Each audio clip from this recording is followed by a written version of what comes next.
My name is Mick and I write the music for DEFECT.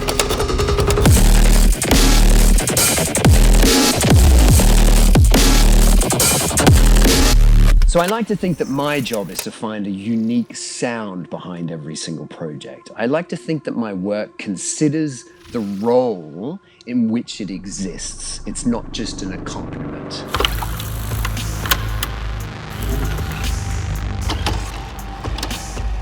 In the same way that the characters embody the universe, the environments embody the universe, the story takes place in this universe, the music that I aim to create should also sound like it comes from that same universe. And music's role is to fill in the aura that's happening around the story and the characters in a way that packages the entire thing up and finds a nice, elegant way to deliver this to the player. When we're able to pull that off, it makes it infinitely more powerful and interesting and compelling as a whole.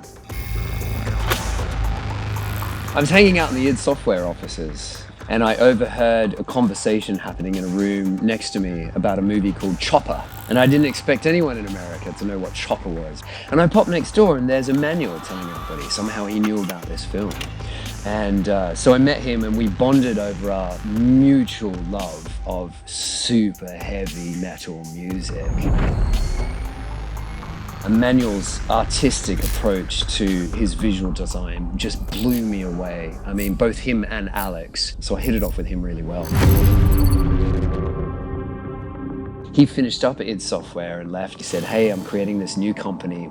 It's called Empty Vessel because I want the philosophy of the company to have infinite potential for what creative people want to achieve. And I was just blown away. I mean, this is like the dream come true.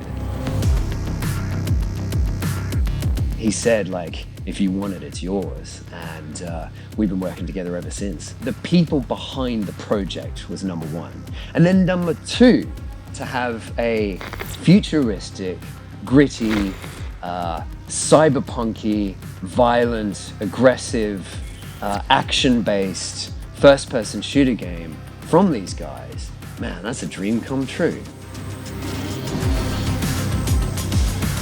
Whenever the team sends me something to work on, my first thing is to sit on my couch in my dark studio that's themed like a haunted house, and I have this big screen and I put the gameplay trailer up on the screen and I sit down and I turn all the lights off and I get calm and I hit play.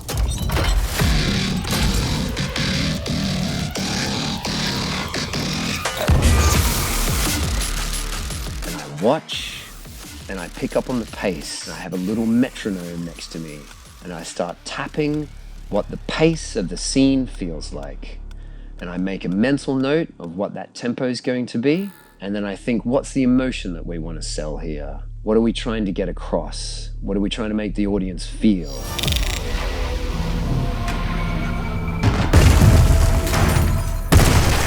You're not going to cover me! The sterile use of violence to elicit control. That's what the theme of that scene is. And I have my tempo, and now I have my intention, and now I approach my workstation and I start experimenting.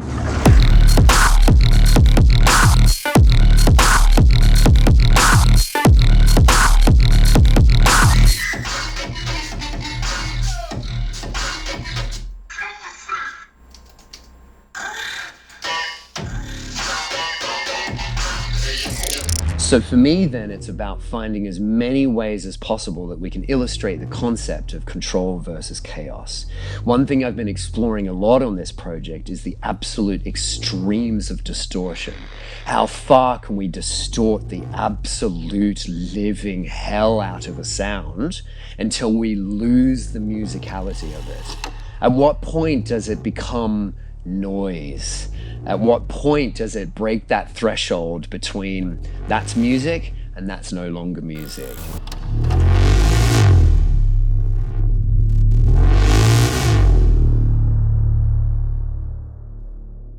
I love getting into really deep, meaningful conversations about creativity. But at the end of the day, the best way to describe it is to put a really cool game next to really cool music.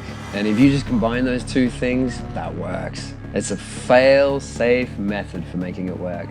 And my job is to keep up the energy and enthusiasm and just trying to keep making cool music to match a cool game.